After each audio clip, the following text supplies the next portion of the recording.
Esta é uma história sobre o peso das mentiras e o momento exato em que o respeito próprio se torna mais forte do que o medo da solidão.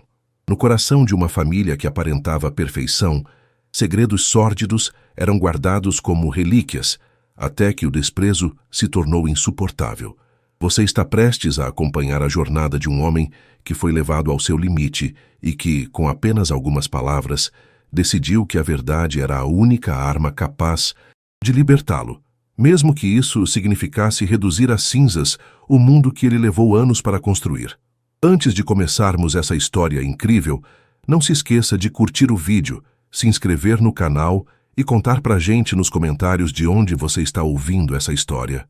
O tilintar dos talheres de prata contra a porcelana Vista Alegre deveria soar como uma melodia de sofisticação, mas, para mim, era o barulho de uma contagem regressiva. O ar dentro da sala de jantar do nosso apartamento na Vila Nova Conceição parecia denso, carregado com um tipo de umidade que não vinha da chuva fina que caía lá fora, em São Paulo, mas sim do suor frio da minha própria indignação.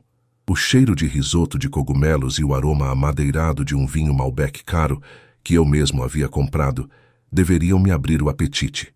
Em vez disso, sinto meu estômago dar voltas, como se eu tivesse engolido vidro moído.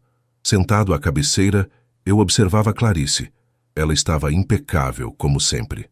O cabelo loiro perfeitamente escovado, o vestido de seda que realçava seu porte elegante, mas seus olhos estavam frios. Ela não olhava para mim com o carinho de quem dividiu 10 anos de vida, mas com o julgamento de um juiz prestes a proferir uma sentença de morte. À minha direita, o motivo de toda a minha ruína. Pessoal, Gustavo, o irmão prodígio de Clarice. O homem que, aos 35 anos, ainda agia como um herdeiro mimado, escondendo seus fracassos atrás do sobrenome influente da família dela. Ele mastigava o risoto com uma arrogância que me dava náuseas, limpando o canto da boca com o guardanapo de linho como se fosse o dono daquela mesa. E, tecnicamente, na cabeça de Clarice, ele era o centro do universo. Tudo havia começado 3 meses atrás. Descobri por puro acaso que Gustavo havia desviado R$150 mil de uma conta conjunta que eu e Clarice mantínhamos para a educação futura dos nossos filhos. Filhos que ainda nem tínhamos, mas cujos sonhos eu já estava financiando. Ele usou o dinheiro para cobrir dívidas de apostas em cavalos e criptomoedas duvidosas. Quando o confrontei, em vez de assumir o erro, ele chorou para a irmã. Ele inverteu a história. Disse que eu o havia humilhado, que eu estava cobrando juros abusivos de um empréstimo, que ele jurava que eu tinha autorizado. Desde então, minha casa se tornou um tribunal de exceção. O silêncio está ensurdecedor, Bernardo, Clarice disse, sua voz cortando o ar como uma navalha. Ela nem sequer tocou no vinho. Acho que todos aqui sabemos que esta noite não é apenas para um jantar de família. É para aparar as arestas que você criou. Eu olhei para ela e sentindo uma pontada de descrença. Arestas que eu criei, Clarice. Seu irmão pegou o dinheiro que economizamos durante 5 anos, sem pedir, sem avisar. E eu sou o vilão por querer o dinheiro de volta? Gustavo soltou um suspiro teatral, baixando os olhos como se fosse uma vítima de bullying. Eu já expliquei, Clarice. Foi uma confusão de contas. Eu ia devolver na semana seguinte. O Bernardo partiu para cima de mim como um louco na frente dos meus amigos no clube. Ele me expôs. Ele me chamou de ladrão na frente do Marcelo e da Letícia. Marcelo e Letícia estavam sentados à nossa frente. Marcelo, o marido da irmã mais nova de Clarice, Beatriz, que não pôde vir por uma suposta enxaqueca, e Letícia, a esposa de Gustavo. Letícia mantinha os olhos fixos no prato, as mãos trêmulas. Marcelo, por outro lado, apenas bebia seu vinho, evitando meu olhar. Havia algo de estranho na postura de Marcelo, um desconforto que ia além daquela briga familiar, mas eu estava focado demais no meu próprio inferno para notar os detalhes. Você é um ladrão, Gustavo, respondi, minha voz baixa, mas firme. No meu mundo, pegar o que não é seu sem permissão tem esse nome. Não importa se você usa gravata de seda ou se é o queridinho da mamãe. O barulho do tapa de Clarice na mesa fez as taças vibrarem. O cristal tilintou, um som agudo que pareceu ecoar por toda a sala. Já chega! Ela gritou. O rosto dela estava vermelho de uma fúria que eu nunca imaginei que ela pudesse sentir por mim. Eu não vou permitir que você desrespeite minha família dentro desta casa. Gustavo errou na comunicação, mas ele é meu sangue. Você, Bernardo, é apenas um agregado que esqueceu de onde veio. Aquelas palavras... Apenas um agregado. Doeu mais do que qualquer perda financeira. Eu ajudei a construir a carreira dela. Eu segurei as pontas quando o pai dela faleceu e a empresa quase quebrou. Eu fui o porto seguro e, agora, eu era descartável diante da linhagem sagrada dos Albuquerque. Gustavo deu um sorriso de canto, quase imperceptível para os outros, mas claro como o dia para mim. Era o sorriso de quem sabia que tinha vencido, de quem sabia que o poder ali não era a verdade, mas a lealdade cega e doentia de uma família que preferia a mentira confortável ao caráter. Bernardo, Clarice continuou, agora com uma calma gélida que era ainda pior que o grito. Esta é a última chance de mantermos o que resta deste casamento.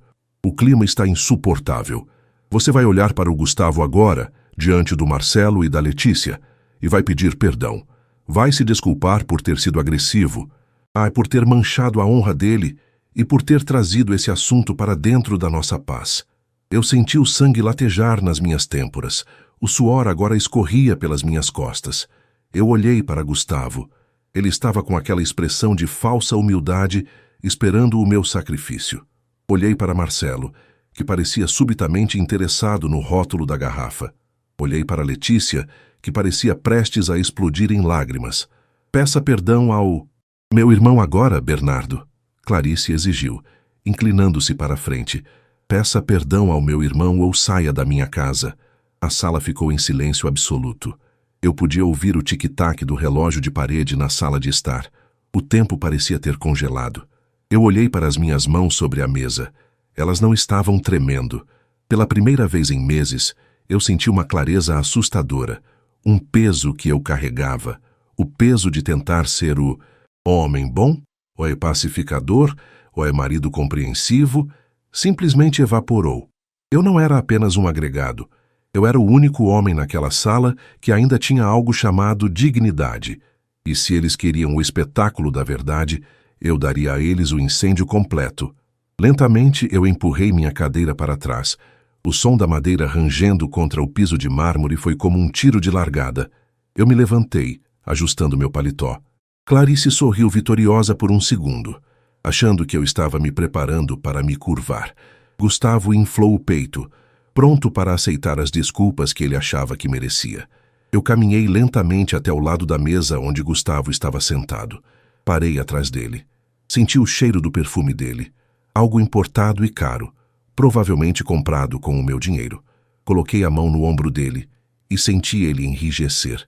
Você quer um pedido? De desculpas, Clarice? Perguntei, olhando-a nos olhos. É o mínimo, Bernardo. Depois disso, podemos tentar esquecer essa sujeira que você causou. Ela respondeu, cruzando os braços. Eu dei um tapinha leve no ombro de Gustavo. Tudo bem. Se é para limpar a sujeira, vamos fazer isso direito. Eu me inclinei em direção ao ouvido de Gustavo, mas mantive a voz alta o suficiente para que todos na mesa ouvissem com clareza cristalina.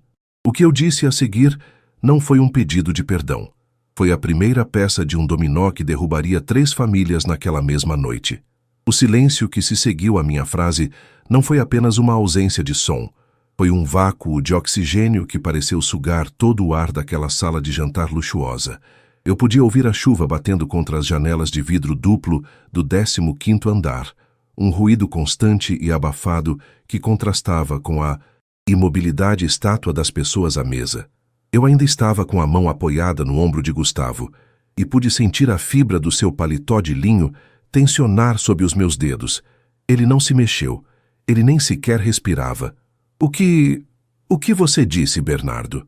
A voz de Letícia saiu como um sussurro esganiçado, uma corda de violino prestes a arrebentar.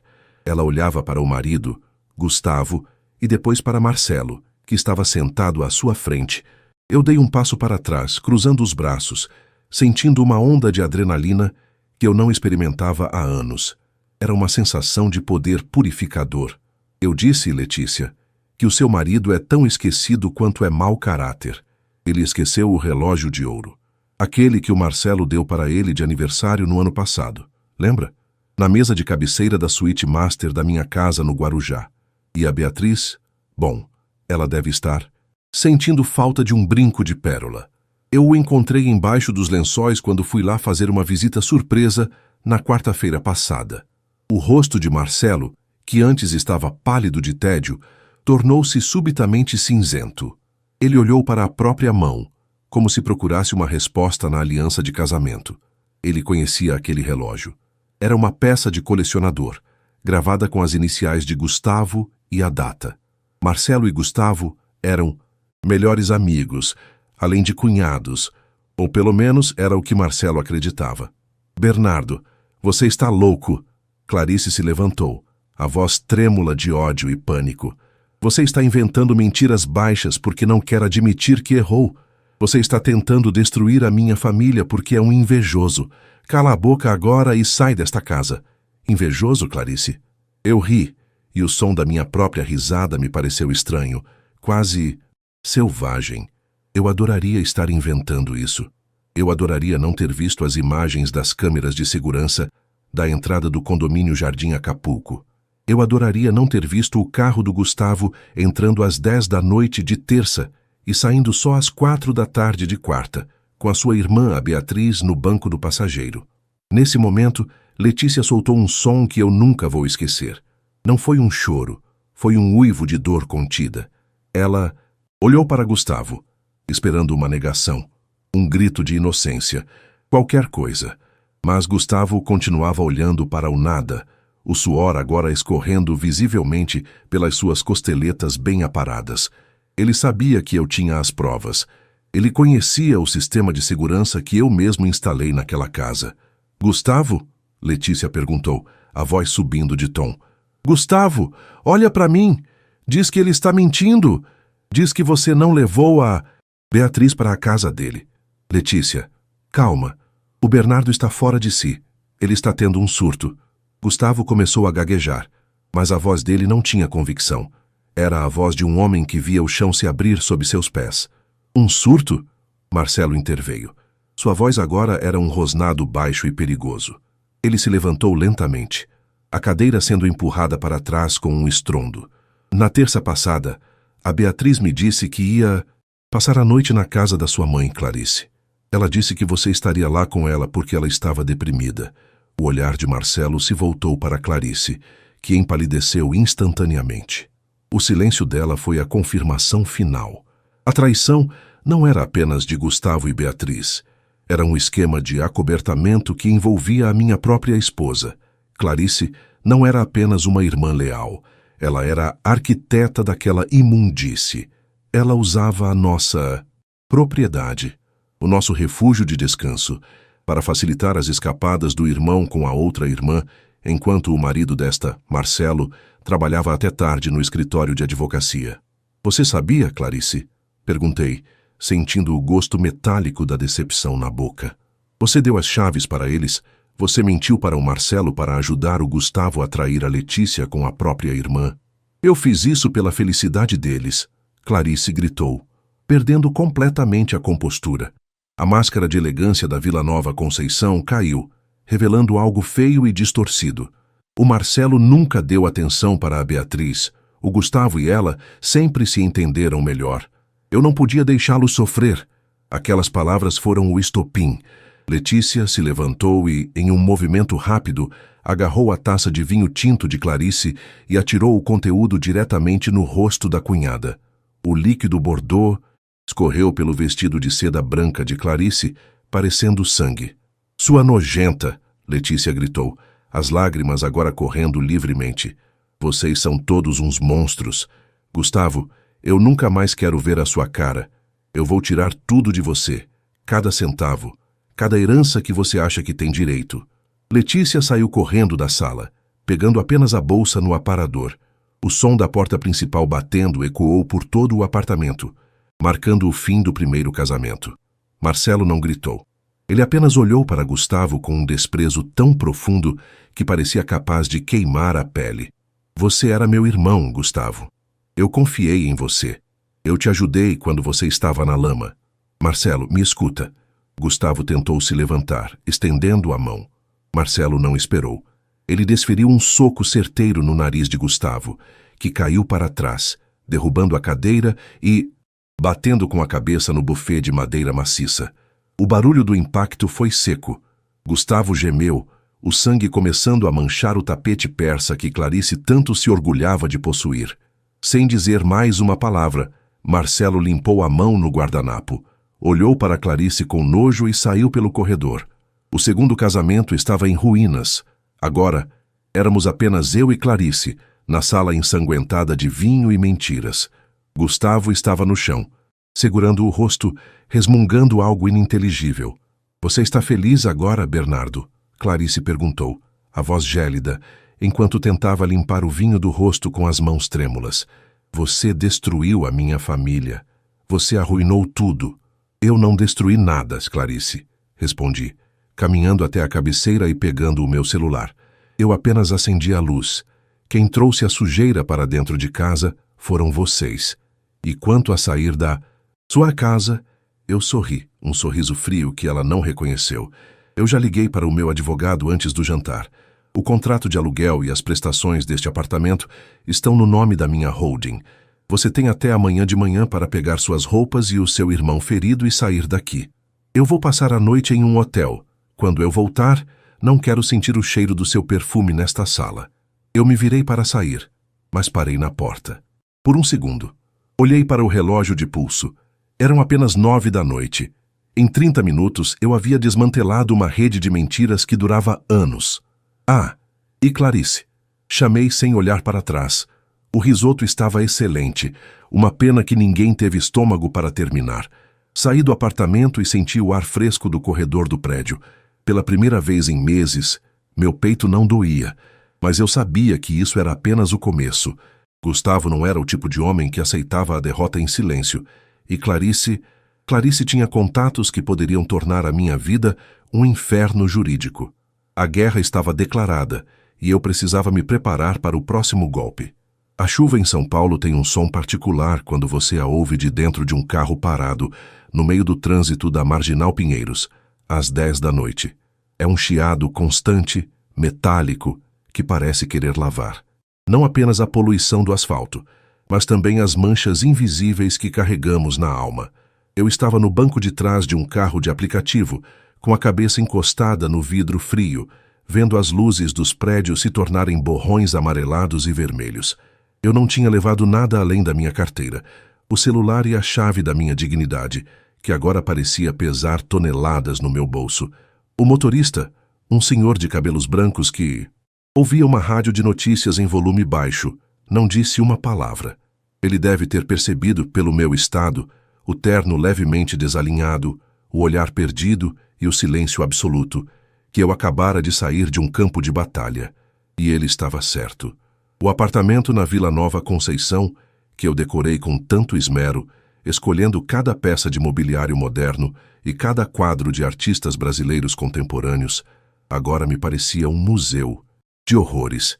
O cheiro do perfume de Clarice, que antes me trazia paz, agora estava impregnado na minha memória como um aviso de perigo. Check-in em um hotel boutique nos Jardins. O saguão era minimalista, silencioso, um contraste brutal com os gritos e o som de vidro quebrado que ainda ecoavam nos meus ouvidos. Quando entrei no quarto, a primeira coisa que fiz foi sentar na beira da cama e desligar o celular. Eu sabia que, se o mantivesse ligado, seria bombardeado pelo veneno da família Albuquerque. Mas o silêncio do quarto era ensurdecedor de um jeito diferente. Ali, sozinho, a adrenalina começou a baixar, dando lugar a um cansaço físico que parecia descer até os meus ossos. Eu pensei em Clarice. Pensei em como ela, em algum momento dos últimos 10 anos, deixou de ser a mulher que me apoiava em reuniões de negócios difíceis para se tornar a cúmplice de um adultério familiar nojento. Onde foi que o caráter dela se perdeu?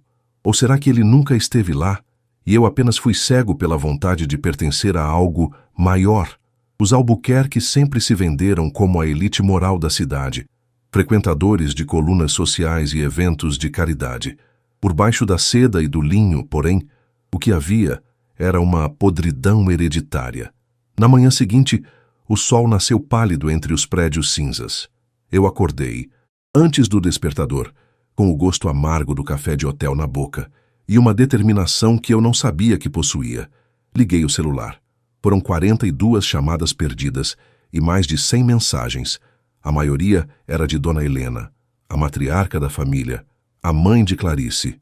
Bernardo, você é um covarde por expor assuntos íntimos dessa forma. Você vai se arrepender de ter tocado no nome do meu filho. Você não sabe com quem está mexendo. Ah, sua sorte é que somos pessoas de classe, mas a justiça será feita. Classe. Que palavra irônica para quem acoberta o filho traindo a esposa com a própria irmã. Eu não respondi. Em vez disso, liguei para Ricardo, meu advogado e amigo de longa data. Ricardo era o tipo de homem que não se impressionava com sobrenomes. Ele era cirúrgico, frio e extremamente leal. Bernardo, eu vi as mensagens que você me mandou de madrugada. Ricardo, disse, a voz rouca de quem também tinha acabado de acordar. Você tem noção do vespeiro que cutucou? O pai do Marcelo é influente, e o Gustavo... Bom, o Gustavo é um parasita, mas ele é um parasita com advogados caros. Eu não me importo, Ricardo, respondi, enquanto olhava pela janela do hotel para o fluxo de carros lá embaixo. Eu quero o divórcio e quero proteção para os meus ativos. O apartamento está na holding, como você. Sabe? Eu dei até hoje de manhã para ela sair. Vai ser uma guerra, meu amigo. Ricardo suspirou. Clarice não vai sair sem lutar. Ela vai alegar danos morais pela exposição no jantar. Ela vai tentar dizer que você foi violento. Já vi esse filme antes. Famílias como a dela não admitem a derrota. Elas tentam destruir a reputação de quem as desmascarou. Deixe que tentem. Eu tenho as imagens do condomínio do Guarujá.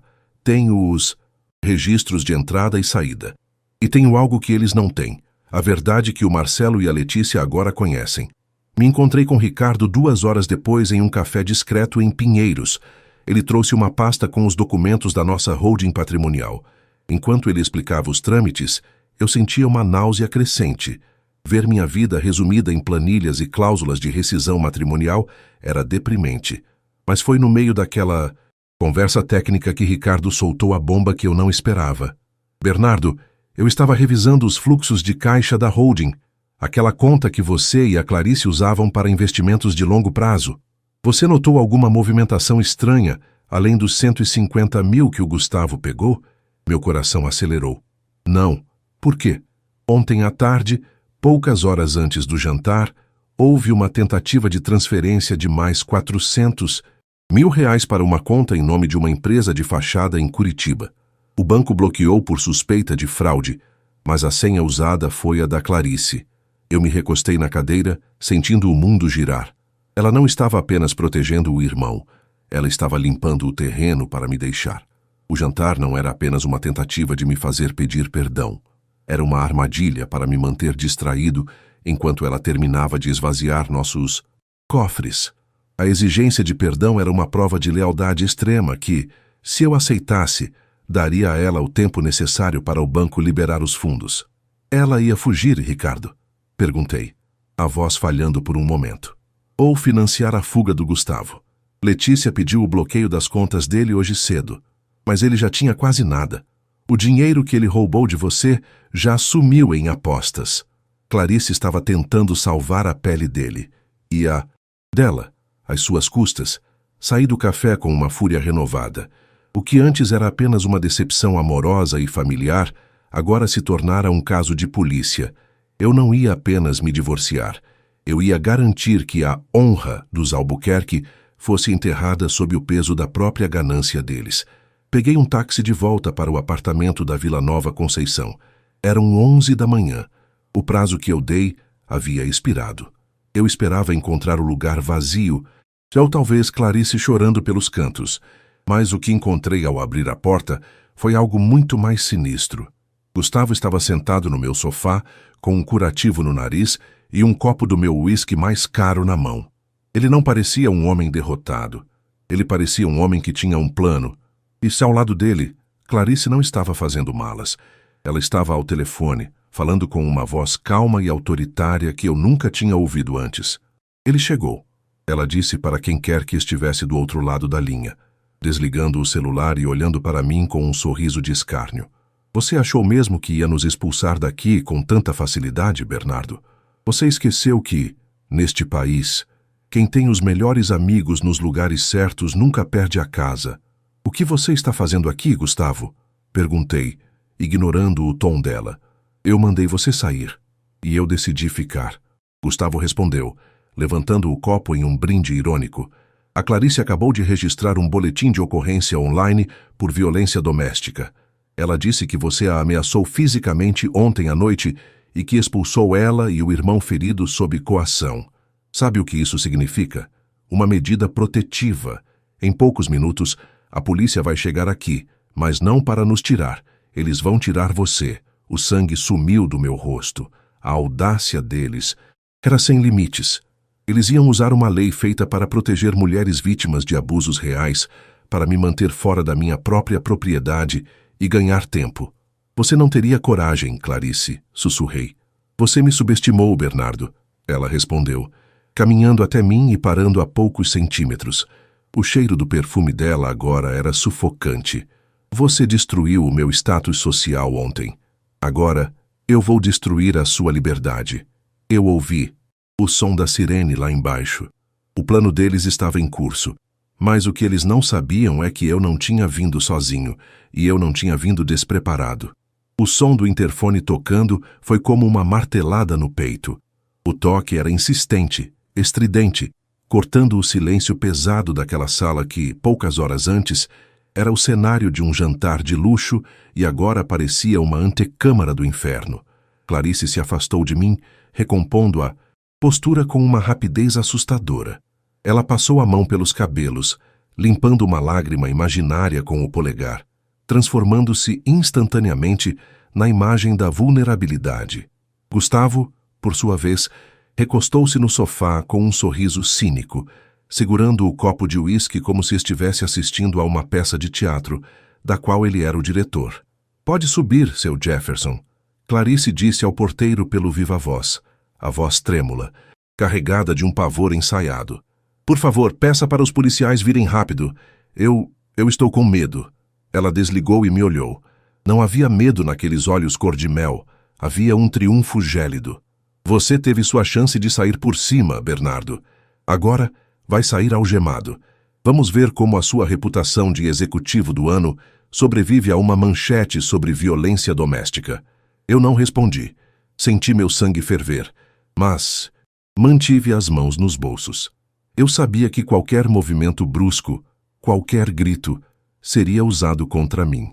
Em São Paulo, a Lei Maria da Penha é aplicada com rigor e com razão para proteger mulheres de monstros reais. Ver Clarice usar essa ferramenta de proteção como uma arma de chantagem e vingança pessoal me dava mais nojo do que a própria traição. O elevador social apitou no corredor. Segundos depois, a campainha tocou. Clarice correu até a porta, abrindo-a com um soluço audível. 2 policiais militares entraram. O primeiro era um sargento veterano, com o rosto marcado pelo cansaço das ruas e olhos que já tinham visto de tudo. O segundo era mais jovem, com a mão descansando cautelosamente perto do coldre. Graças a Deus vocês chegaram, Clarice exclamou, cobrindo a boca com as mãos. Ele está transtornado. Ele nos ameaçou. Ele agrediu meu irmão. Olhem o rosto dele. Ela apontou para Gustavo, que fez questão de se inclinar para a luz, exibindo o nariz inchado e os vestígios de sangue no curativo. O sargento olhou para Gustavo, depois para Clarice e finalmente para mim. Eu estava parado perto da varanda, imóvel. O senhor é o dono da residência? O sargento perguntou. Sua voz era um grave profissional, desprovida de emoção. Sou um dos proprietários, sargento. Respondi com calma, mantendo o tom de voz baixo. Meu nome é Bernardo, e antes que o senhor tome qualquer atitude baseada no que está ouvindo, gostaria que soubesse que estou acompanhado.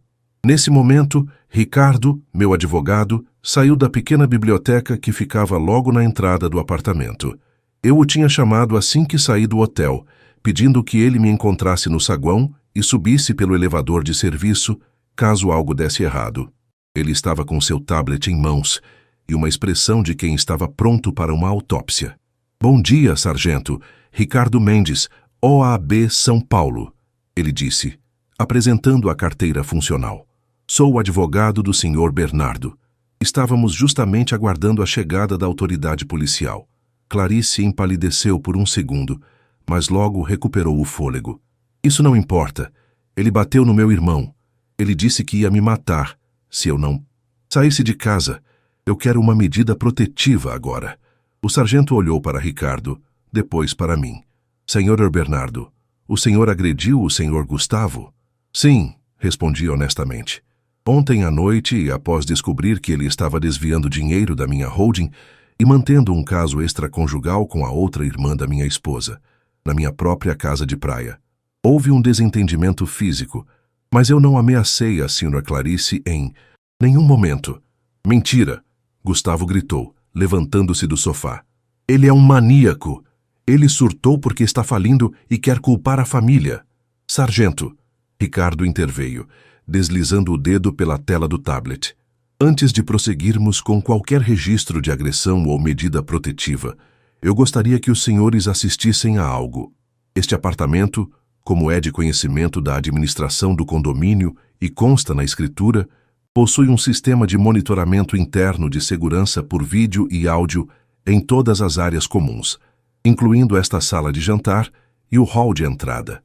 Vi o momento exato em que a confiança de Clarice desmoronou. Os olhos dela se arregalaram. Ela olhou para as pequenas esferas pretas escondidas no teto de gesso, que ela sempre achou que fossem apenas sensores de fumaça. "O que você está dizendo?" Ela gaguejou. "Estou dizendo", continuou Ricardo, virando o tablet para o sargento, "que temos a gravação completa de ontem à noite. Desde o momento em que a senhora Clarice exige que o Sr. Bernardo peça perdão ao irmão ladrão, até o momento em que ela confessa, com todas as letras, que ajudou a acobertar a traição do irmão para garantir a felicidade deles. E, mais importante, temos a gravação de 5 minutos atrás, onde a Sin, Clarice e o Sr. Gustavo combinam explicitamente de mentir para a polícia sobre uma agressão que nunca ocorreu hoje, com o objetivo de forçar uma saída ilegal do proprietário. O sargento pegou o tablet. O silêncio na sala era tão denso que eu podia ouvir a respiração ofegante de Gustavo. O vídeo começou a rodar. O som era nítido. A voz de Clarice dizendo: "Você me subestimou, Bernardo. Agora eu vou destruir a sua liberdade." Ecoou pelo recinto. O sargento assistiu a tudo sem mudar uma expressão. Quando terminou, ele devolveu o tablet a Ricardo e olhou para Clarice. O olhar dele não era mais de proteção, era de um profundo desprezo. "A senhora sabe que falsa comunicação de crime e denunciação caluniosa são crimes graves, não sabe?" O sargento perguntou a Clarice. Eu estava nervosa. Ela tentou falar, mas as palavras morriam na sua garganta. "Sargento", eu disse, dando um passo à frente. "Eu não tenho interesse em ver minha esposa, ex-esposa, saindo daqui algemada agora. Isso só causaria mais escândalo para os vizinhos. O que eu exijo é o cumprimento do que foi acordado. Eles tiveram o prazo de saída. Eles se recusaram a sair e tentaram me incriminar." Ricardo então tirou um documento da pasta. "Sargento, este é um pedido de reintegração de posse imediata com liminar que protocolamos digitalmente há uma hora, dada a tentativa de fraude financeira que detectamos ontem. O juiz de plantão já está ciente das gravações. Além disso, temos uma notificação de bloqueio de bens." O sargento olhou para Gustavo. "O senhor, pegue suas coisas, agora, e a senhora também. Se precisarem de ajuda para carregar as malas, o meu colega aqui pode escoltá-los até a calçada. Mas se eu ouvir mais um grito ou uma acusação falsa, todos vamos para a delegacia de plantão." Gustavo, o Rio Valente, herdeiro dos Albuquerque, murchou como uma flor pisoteada. Ele deixou o copo de uísque cair sobre o tapete persa, manchando a lã cara com o líquido âmbar. Clarice não disse nada. Ela apenas me olhou, e naquele olhar não havia mais ódio. Havia o vazio de quem percebeu que perdeu tudo: o marido, a casa, o status e a proteção da própria mentira. Eles levaram 30 minutos para colocar o que podiam em algumas malas de grife. Os policiais acompanharam cada passo, garantindo que nada de valor que pertencesse à holding fosse levado. Quando a porta finalmente bateu atrás deles e eu ouvi o som do elevador descendo, senti um peso imenso sair dos meus ombros. Mas quando me virei para Ricardo, ele não estava comemorando. "Isso foi só o primeiro round, Bernardo", ele disse, guardando o tablet. "Eles foram para a casa da mãe dela. Dona Helena Albuquerque não vai deixar isso barato. Ela já ligou para 3 desembargadores. E tem mais uma coisa que você precisa saber. A empresa de fachada em Curitiba, para onde a Clarice tentou transferir o dinheiro. O que tem ela?" Perguntei, sentindo que o buraco era ainda mais embaixo. "Ela não está apenas no nome do Gustavo. Descobrimos o sócio oculto. É o Marcelo." O mundo pareceu girar. Marcelo? O marido traído da Beatriz? O homem que deu um soco no Gustavo ontem à noite? Espere, se o Marcelo é sócio, por que ele bateria no Gustavo? Por que ele ficaria contra eles? Perguntei, confuso. "Talvez", Ricardo disse, com um brilho sombrio nos olhos, "o soco não tenha sido por causa da traição da Beatriz. Talvez tenha sido porque o Gustavo foi burro o suficiente para deixar você descobrir o esquema financeiro deles. O soco foi uma cena, Bernardo. Um teatro para você achar que Marcelo era seu aliado. Eu me sentei na cadeira onde, na noite anterior, tudo havia começado. A vingança que eu planejei estava funcionando, mas a teia era muito mais complexa do que eu imaginava. Eu não estava apenas lutando contra uma esposa infiel e um cunhado viciado. Eu estava no meio de uma organização familiar de lavagem de dinheiro. O silêncio que se instalou no apartamento após a saída de Clarice e... Gustavo não era de paz, mas de uma vacuidade opressiva. O cheiro de uísque barato, que Gustavo fizera questão de entornar sobre o meu legítimo tapete Tabriz, misturava-se ao odor residual do perfume floral de Clarice, criando uma atmosfera nauseante. Caminhei até a varanda e abri as portas de vidro de correr. O som da cidade de São Paulo, o rugido constante dos pneus no asfalto molhado da Avenida Santo Amaro, invadiu a sala. Eu precisava daquele barulho. O silêncio da traição era alto demais. Ricardo ainda estava sentado à mesa de jantar, o tablet iluminando seu rosto cansado. Ele parecia um cirurgião que acabara de abrir um paciente e encontrara um tumor muito maior do que os exames sugeriam. Eu me aproximei, sentindo o mármore frio sob meus pés, e me sentei à sua frente. O risoto de ontem ainda estava lá, uma massa cinzenta e coagulada, um monumento ao desastre da noite anterior. "Marcelo", comecei, a palavra saindo com dificuldade. "Como é possível, Ricardo? Ele era o meu melhor amigo. Nós íamos para o estádio juntos, dividíamos planos de negócios. Ele socou o Gustavo na minha frente. Aquele soco foi real. Eu ouvi o som do osso batendo na carne." Ricardo suspirou, esfregando os olhos por trás das lentes dos óculos. "O soco foi real, Bernardo, mas o motivo foi o erro. Não, a traição. Marcelo é um advogado de fusões e aquisições de alto nível. Ele vive de detalhes. O fato de Gustavo ter sido pego desviando dinheiro de uma conta que você monitora foi, para o Marcelo, um ato de amadorismo imperdoável que colocou o esquema maior em risco. Ele não bateu no cunhado para defender a honra da Beatriz. Ele bateu no sócio para punir a incompetência que poderia levar a polícia até a porta dele. Ele virou a tela do tablet para mim. Uma árvore genealógica de empresas de fachada começou a se desenhar. A G&M Consultoria, em Curitiba, é apenas a ponta. Ela recebe depósitos fracionados da sua holding, mas também de uma série de outras contas ligadas ao escritório do Marcelo. O que eles estavam fazendo, Bernardo, era o que chamamos de smurfing. Eles usavam a sua estrutura empresarial, que é limpa e tem um histórico impecável para lavar dinheiro, de origem não identificada. Provavelmente propinas de contratos públicos que o escritório do Marcelo intermediava. Senti um frio no estômago que não tinha nada a ver com o clima. Eu não era apenas um marido traído. Eu era, tecnicamente, o dono da lavanderia. Se as autoridades batessem na porta, o nome no topo do contrato social era o meu.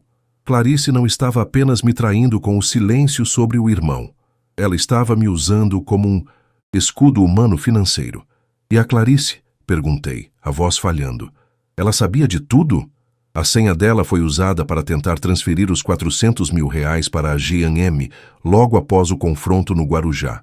Ela sabia que você estava perto de descobrir tudo. Ela tentou esvaziar o máximo que podia para garantir que, quando o castelo caísse, ela e o Marcelo tivessem um bote salva-vidas. O Gustavo? Ele é só o laranja útil, o viciado, em apostas que serve para distrair.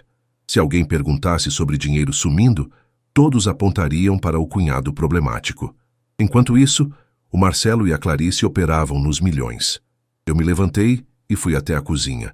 Enchi um copo com água da torneira, precisando sentir algo real, algo puro.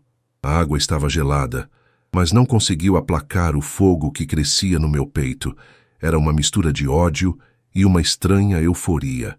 Eles achavam que eu era o agregado simplório que cuidava da operação, enquanto eles desfrutavam do prestígio. Eles achavam que eu seria destruído pela falsa acusação de agressão e que sairia de cena, deixando o caminho livre. O telefone de Ricardo tocou. Ele atendeu, ouviu por alguns segundos e desligou. Era o detetive particular que contratei para seguir o Marcelo após o jantar de ontem. Marcelo não foi para casa consolar a Beatriz. Ele foi para o flat que a família Albuquerque mantém nos Jardins. E adivinha quem chegou lá 10 minutos depois dele? Clarice, respondi, fechando os olhos. Não. Gustavo e a mãe, Dona Helena. Clarice chegou meia hora depois.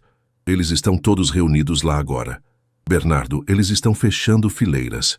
A Dona Helena tem contatos no judiciário que podem tornar a sua liminar de reintegração de posse uma folha de papel inútil até o fim do dia. Precisamos agir rápido. O que você sugere? Perguntei, olhando para as fotos do nosso casamento que ainda decoravam o corredor. Eu e Clarice, sorrindo em uma praia na Grécia. Tudo aquilo era uma mentira, ou o poder e a ganância tinham corroído o que era real. Precisamos de alguém de dentro, Ricardo disse, batendo com a caneta na mesa. Alguém que foi tão ferido por eles quanto você. Alguém que tenha acesso físico aos documentos que o Marcelo esconde. Pensei em Beatriz, a irmã que estava com enxaqueca, enquanto o marido e o irmão se divertiam na minha casa de praia. Mas Beatriz era uma Albuquerque, o sangue falaria mais alto. E então lembrei de Letícia. Letícia, a esposa de Gustavo. Ela fora humilhada publicamente no jantar. Ela vira o marido ser desmascarado, não apenas como ladrão, mas como adúltero com a própria cunhada. Letícia era de uma família de classe média, uma arquiteta talentosa que sempre pareceu deslocada naquelas reuniões de família regadas a cinismo e champanhe. Letícia, sussurrei. Ela é a chave. Saí do apartamento com Ricardo. O ar no corredor parecia mais leve agora que eu tinha um alvo. Descemos para a garagem.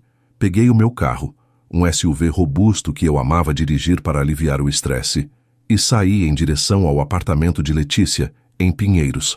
O trajeto foi um borrão de semáforos e faixas de pedestres. Eu pensava na frase que diria a ela.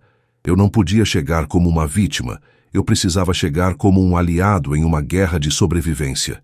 Quando cheguei ao prédio dela, o porteiro me reconheceu. Subi sem anunciar. Quando a porta do elevador abriu no 8º andar, vi que a porta do apartamento de Letícia estava encostada.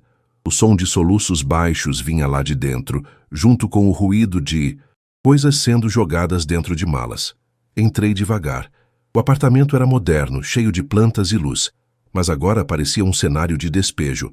Letícia estava no meio da sala, cercada por caixas de sapatos e roupas espalhadas pelo chão. Quando ela me viu, seus olhos carinchados de tanto chorar faíscaram de raiva. "O que você quer, Bernardo?" Ela gritou, jogando um cabide no chão. "Veio ver o resto do estrago? Veio rir da idiota que não percebeu que o marido dormia com a irmã?" "Eu não vim rir, Letícia", disse, mantendo a distância. "Eu vim te oferecer uma saída.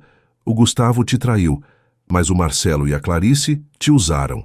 Eles sabiam de tudo e deixaram você viver nessa mentira para proteger os negócios deles. Ela parou de mexer nas roupas. O silêncio que se seguiu foi cortante. Como assim, negócios? O Gustavo não é apenas um viciado em jogo, Letícia. Ele é o testa de ferro de um esquema de lavagem de dinheiro que o Marcelo comanda, e a Clarice a coberta. Eles estão limpando milhões. E se o castelo cair agora, o Gustavo vai para a cadeia, e você, como esposa, terá seus bens bloqueados e sua carreira destruída por associação. Letícia sentou-se em uma das caixas, cobrindo o rosto com as mãos. O tremor nos seus ombros me dizia que ela estava no limite. Eu sempre soube que tinha algo errado. As viagens repentinas do Marcelo e do Gustavo para o Paraná, os presentes caros que não faziam sentido com a renda do Gustavo, mas eu achei que era só falcatrua de herança. É muito pior. Eu me aproximei e me agachei na frente dela. Eu tenho as provas financeiras, mas o Marcelo tem os contratos originais e os registros das contas offshore. Ele guarda tudo no cofre do escritório de advocacia dele.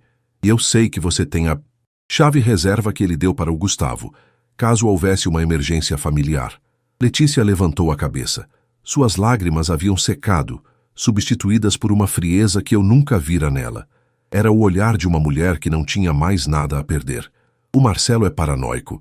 Ele muda o código toda semana, mas ele confia no Gustavo para buscar documentos quando ele está em audiência. E o Gustavo, na sua arrogância, deve ter deixado o código anotado em algum lugar ou você ouviu digitar. Insisti. Letícia deu um sorriso amargo, um brilho de vingança surgindo em seu olhar. Ele não anotou, mas o Gustavo tem a mania de usar datas que ele acha importantes. O código atual é a data de nascimento da Beatriz. Ele acha que é romântico. Senti um arrepio. A depravação deles não tinha limites. Letícia, se você me ajudar a entrar naquele escritório hoje à noite, eu garanto que você sairá disso limpa. Eu vou entregar o Marcelo e a Clarice, e você terá proteção legal. Ela se levantou, caminhando até um pequeno móvel perto da porta e pegando um molho de chaves. Eu não quero proteção, Bernardo. Eu quero ver o Marcelo e a Clarice perderem o chão que eles acham que são donos. Eu quero que a dona Helena sinta a vergonha de ter criado 2 monstros. Nesse momento, meu celular vibrou. Era uma mensagem de um número desconhecido. Você acha que venceu porque nos tirou do apartamento? Olhe pela janela, Bernardo. O jogo só começou. Corri para a janela da sala de Letícia, que dava para a rua. Lá embaixo, estacionado do outro lado da calçada, estava um carro preto com vidros escurecidos. No momento em que olhei, o carro deu partida lentamente e sumiu na próxima esquina. Eles estavam me seguindo. Eles sabiam que eu estava com Letícia. O tempo de sutilezas havia acabado. A partir daquele momento, cada passo meu era vigiado, e a vingança que eu comecei a desenhar no jantar estava se transformando em uma caçada urbana onde o prêmio era a minha liberdade ou a ruína total da dinastia Albuquerque. O carro preto continuava lá, uma sombra metálica e insistente refletida no meu retrovisor enquanto cruzávamos a Avenida Rebouças em direção à região da Faria Lima. São Paulo, à noite, transforma-se em um labirinto de luzes e sombras, e eu sentia que cada semáforo vermelho era uma armadilha. Letícia estava ao meu lado, as mãos apertando a alça da bolsa com tanta força que os nós dos seus dedos estavam brancos. Ela não chorava mais. Havia uma determinação seca em seu rosto, o tipo de foco que só nasce quando o coração termina de quebrar, e o que sobra é apenas o desejo de justiça ou de vingança. Eles não vão parar. Bernardo, ela disse, sua voz quase sumindo sob o barulho do motor. A dona Helena não admite escândalos. Para ela, é mais fácil apagar você da história do que aceitar que os filhos são criminosos. Eles podem tentar o que quiserem, Letícia, respondi, fazendo uma manobra brusca para entrar em uma rua lateral e tentar despistar o carro seguidor. Mas a verdade é um incêndio. Depois que começa, não dá para apagar soprando. Ricardo, meu advogado, seguia em outro carro, 2 quarteirões atrás, mantendo contato por um fone de ouvido. Ele era a nossa retaguarda jurídica e o nosso seguro de vida. Se algo desse errado, ele tinha ordens de disparar os arquivos digitais que já possuíamos para o Ministério Público. Mas precisávamos dos documentos físicos, dos contratos com assinaturas originais e dos registros das contas offshore que Marcelo guardava no cofre do escritório. Sem isso, Marcelo poderia alegar que as provas digitais foram forjadas por um marido ciumento. Chegamos ao edifício comercial, uma torre de vidro e aço que brilhava como uma joia fria no horizonte paulistano. O estacionamento já estava quase vazio. O segurança, que me conhecia das inúmeras vezes que fui buscar Marcelo para jantares, apenas acenou. Ele não sabia que a guerra havia começado. Para ele, eu ainda era o Sr. Bernardo, o amigo bem-sucedido do Dr. Marcelo. Subimos pelo elevador de serviço, uma escolha estratégica de Letícia para evitar as câmeras principais do lobby. O som do elevador subindo parecia um batimento cardíaco metálico.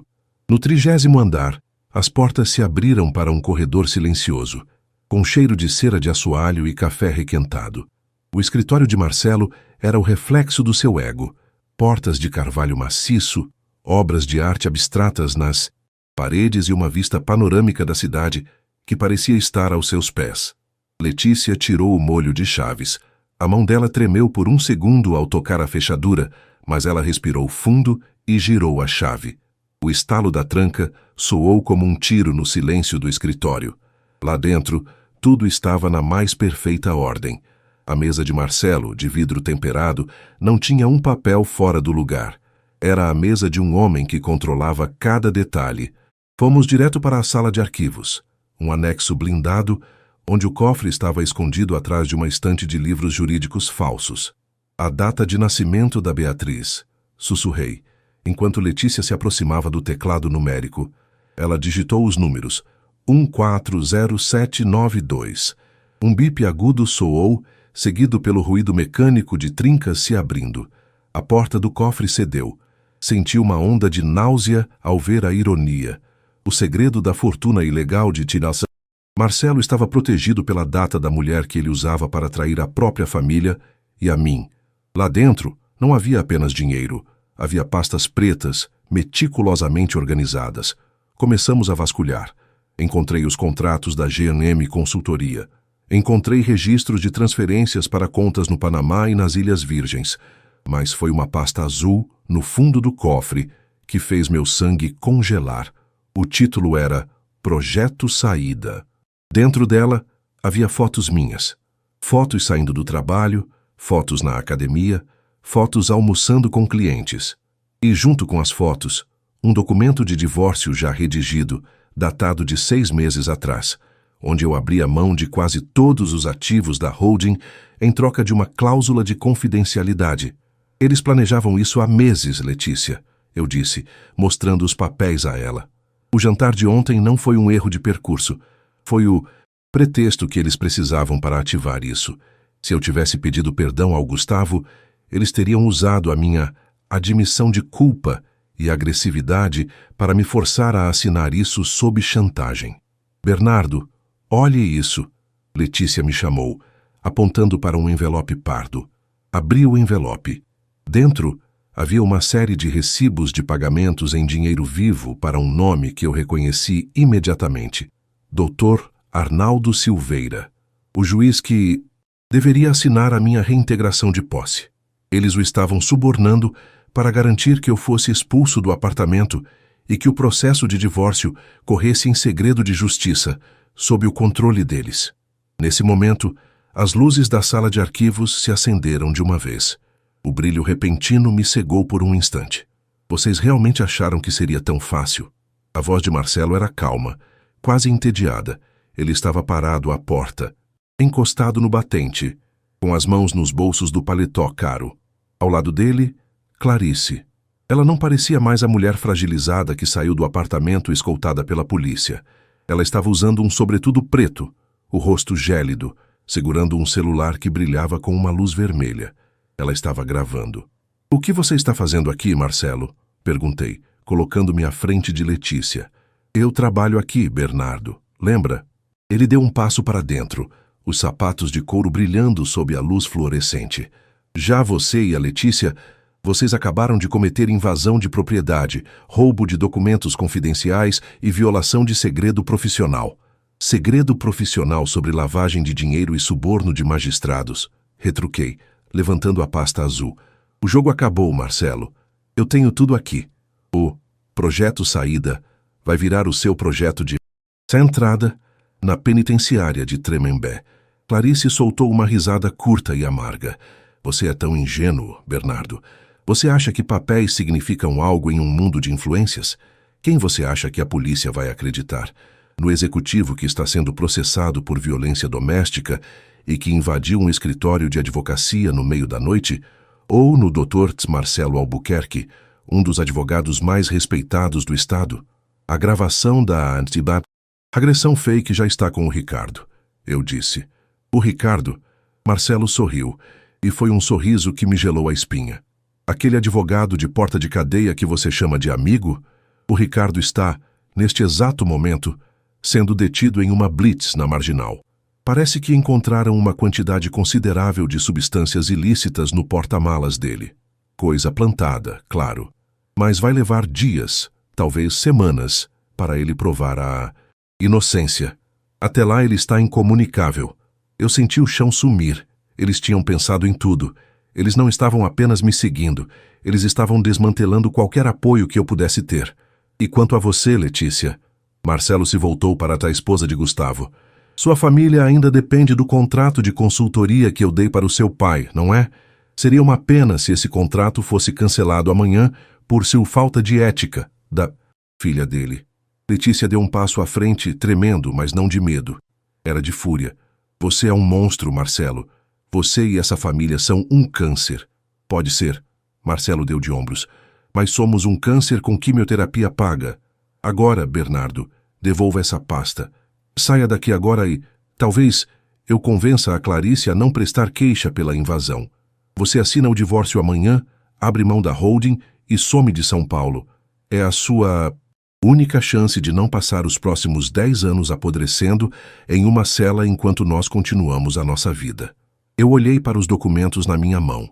Olhei para Clarice, que me observava como se eu fosse um inseto interessante. Eu estava encurralado. Sem o Ricardo, sem o apoio legal imediato e com eles controlando a narrativa e a polícia local, eu parecia ter chegado ao fim da linha. Mas Marcelo cometeu um erro clássico.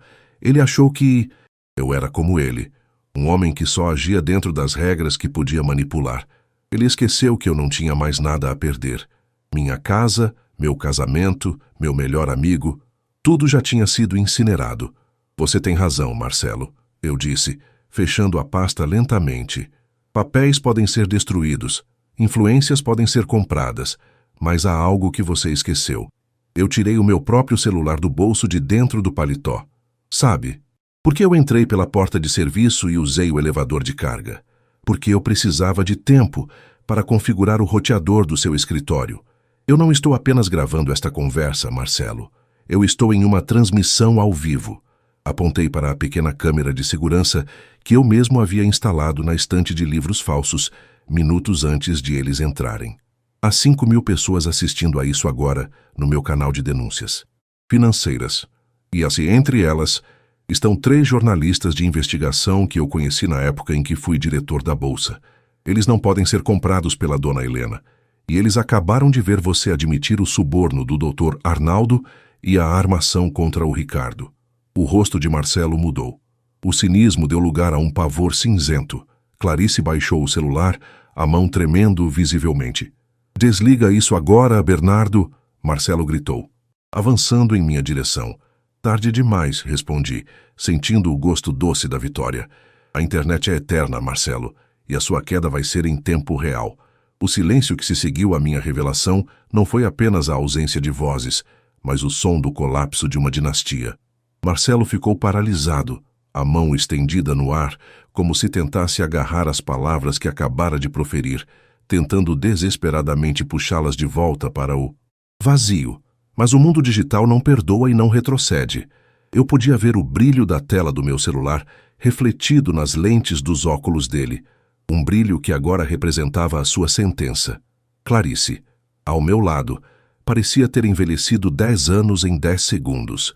A arrogância que a sustentava, aquela coluna vertebral feita de status e sobrenome, simplesmente se desintegrou, deixando para trás uma mulher trêmula, cujo único instinto era esconder o rosto das lentes invisíveis. Você não fez isso, Marcelo sussurrou, a voz agora rouca, desprovida de qualquer autoridade. Você não seria capaz de se destruir junto conosco, Bernardo. Se isso for a público, a sua holding também será investigada. Você vai perder tudo. Eu já perdi tudo o que importava para mim, Marcelo, respondi, e minha voz soou estranhamente calma, quase melódica. Eu perdi a mulher que amava, perdi o homem que chamava de irmão e perdi a paz da minha casa. O que sobrou são apenas números em uma conta bancária e tijolos em bairros nobres. Se eu tiver que queimar a minha estrutura para garantir que vocês nunca mais usem ninguém como escudo, eu serei o primeiro a riscar o fósforo. Nesse momento, o som das notificações começou, primeiro no celular de Clarice, depois no de Marcelo.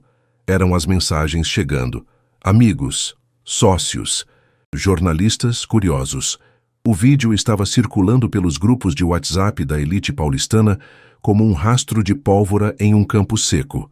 O escândalo Albuquerque estava deixando de ser uma fofoca de jantar para se tornar uma notícia de capa. Eu podia imaginar os celulares vibrando em todos os apartamentos de luxo da Vila Nova Conceição e dos Jardins. A máscara de perfeição da família fora arrancada diante de 5.000 testemunhas. Oculares. Desliga essa merda! Marcelo explodiu, partindo para cima de mim com uma fúria cega. Eu me esquivei, mas não precisei lutar. Letícia, que estivera em silêncio até então, colocou-se entre nós com uma coragem que me surpreendeu. Ela empurrou o peito de Marcelo com as duas mãos, uma força alimentada por anos de submissão e desrespeito. Encosta nele e eu garanto que a sua próxima parada não será uma delegacia, Marcelo, mas um hospital, ela disse, os olhos faiscando. Você sempre achou que eu era a esposinha burra do seu sócio medíocre, mas eu sei exatamente onde você esconde as chaves dos outros arquivos. Se você der mais um passo, eu conto sobre o esquema do Porto de Santos também. Marcelo parou. O suor agora ensopava a gola de sua camisa de algodão egípcio. Ele olhou ao redor, percebendo que o escritório, que antes era o seu trono, agora era sua cela. A vista panorâmica de São Paulo lá fora parecia zombar dele. Uma cidade imensa que agora conhecia os seus pecados. Lá embaixo, o som das sirenas começou a subir. Não eram as sirenes agudas da polícia militar que Clarice havia chamado antes. Eram os tons mais graves e pausados das viaturas pretas da Polícia Federal. Ricardo, meu advogado, não fora parado em uma blitz por acaso. Ele sabia que o esquema era grande demais para a jurisdição local e já havia acionado seus contatos na Corregedoria e na PF muito antes de entrarmos no prédio. O atraso dele fora apenas o tempo necessário para que o juiz de plantão, um homem que não estava na folha de pagamento de Dona Helena, assinasse os mandados de busca e apreensão. Quando a porta do escritório foi arrombada pelos agentes federais, a cena era patética. Marcelo estava sentado no chão, encostado no cofre aberto, com as mãos na cabeça. Clarice estava em um canto, chorando sem lágrimas, tentando freneticamente apagar o histórico de chamadas do seu telefone. Gustavo, que devia estar escondido em algum lugar do prédio, foi trazido algemado minutos depois, o rosto ainda inchado da surra de Marcelo, com uma expressão de total incredulidade. Bernardo, por favor. Clarice tentou segurar a minha mão enquanto um agente a conduzia para fora. Nós podemos conversar. Eu posso desfazer tudo. Eu te amo. Eu só queria proteger a nossa segurança. Eu retirei minha mão com cuidado, sentindo apenas uma profunda indiferença. Você não queria segurança, Clarice. Você queria controle. E o amor não sobrevive em uma casa feita de mentiras e subornos. Peça perdão ao seu irmão agora. Talvez, na cadeia, vocês tenham tempo para se tornarem as pessoas honestas que fingiram ser. Acompanhei a saída deles do prédio. O saguão, antes silencioso, estava agora tomado por fotógrafos e curiosos. Vi Dona Helena Albuquerque chegar em seu Mercedes blindado, saindo do carro com a pose de uma rainha, apenas para ver seus 2 filhos e o genro favorito saírem algemados, sob as luzes dos flashes. O olhar que ela me lançou foi de puro veneno, mas eu apenas sustentei o olhar até que ela desviasse. A dinastia estava morta. 6 meses depois, o sol da tarde batia no meu novo escritório, um espaço pequeno e arejado na Vila Madalena, longe do mármore e da frieza da Faria Lima. Não havia quadros caros ou móveis de grife, apenas livros, plantas e o som do vento nas árvores. Eu havia vendido a holding e o apartamento da Vila Nova Conceição. O dinheiro, grande parte, foi usado para pagar as multas e acordos de leniência que a minha empresa teve que enfrentar devido aos esquemas do Marcelo. O que sobrou era suficiente para uma vida confortável, mais simples, e honestamente eu nunca me senti tão rico. O divórcio foi finalizado em tempo recorde. Clarice e Marcelo estavam aguardando o julgamento em prisão domiciliar, devido aos contatos que Dona Helena ainda possuía, mas a reputação deles estava incinerada. Ninguém no mundo dos negócios atendia seus telefonemas. Eles eram párias na mesma sociedade que antes os idolatrava. Gustavo estava em uma clínica de reabilitação para viciados em jogos, financiada por Letícia, não por amor, mas por misericórdia, antes que ela seguisse com a sua vida. Letícia se tornara minha sócia em uma pequena consultoria de ética empresarial. Estávamos reconstruindo nossas carreiras sobre as cinzas do que havíamos perdido. Naquela tarde, ela entrou na minha sala com 2 cafés e um sorriso genuíno. Viu as notícias? Ela perguntou, colocando a xícara na minha mesa. Evito olhar, Letícia, mas imagino que seja algo sobre o julgamento do Marcelo. Na verdade, é sobre a Beatriz. Ela entrou com o pedido de anulação do casamento por má-fé e está processando a própria mãe por conivência. Parece que a terceira família Albuquerque finalmente terminou de se autodestruir. Eu olhei para o horizonte cinza de São Paulo. 3 casamentos destruídos. 3 vidas que pareciam perfeitas no papel, mas que eram mantidas por fios de seda e mentiras de aço. Eu me levantei e caminhei até a janela, sentindo o calor do café nas mãos. Às vezes, eu disse, mais para mim mesmo do que para ela, você precisa derrubar a casa inteira para descobrir que o terreno em que estava construindo era um pântano. Eu não sentia mais a raiva que me consumia naquela noite de jantar. O que eu sentia era uma leveza assustadora. A vingança não me trouxe alegria, mas a verdade me trouxe liberdade. Eu não era mais o agregado ou o marido traído. Eu era apenas Bernardo, um homem que descobriu que o perdão não se pede sob pressão e que a dignidade não tem preço, mas tem um custo altíssimo. Olhei para o relógio. Estava na hora de fechar o escritório e caminhar até a livraria da esquina. O ar de São Paulo, pela primeira vez em 10 anos, não tinha o gosto amargo da traição. Tinha o gosto de um recomeço que eu mesmo escrevi, uma palavra de cada vez.